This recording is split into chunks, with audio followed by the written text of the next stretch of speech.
رسول اللہ صلی اللہ علیہ وآلہ وسلم نے خواب میں کون سے صحابہ کو دیکھا تھا؟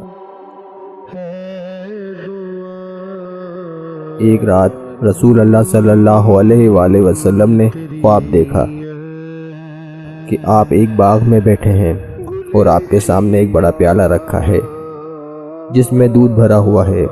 آپ نے اس دودھ کو پی لیا، پھر باقی دودھ حضرت عمر بن خطاب رضی اللہ تعالیٰ عنہ کو دے دیا۔ جب آپ نے یہ خواب صحابہ کو سنایا تو انہوں نے پوچھا، یا رسول اللہ، اس خواب کی تعبیر کیا ہے؟ آپ صلی اللہ علیہ وآلہ وسلم نے فرمایا، دودھ علم یعنی دین کی علامت ہے۔ میں نے اسے پیا یعنی اللہ نے مجھے علم عطا کیا، پھر میں نے جو بچا ہوا دودھ عمر کو دیا، اس کا مطلب ہے کہ وہ اس علم کو پھیلانے والے ہوں گے۔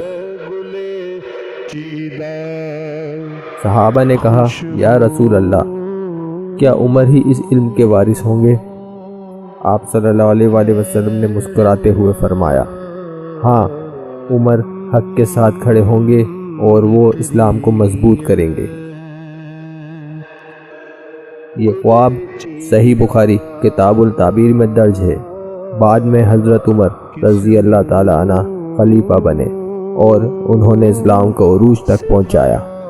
آپ رضی اللہ تعالیٰ عنہ کے دور میں اسلامی سلطنت وسیع ہوئی، انصاف قائم ہوا اور علم پھیلا۔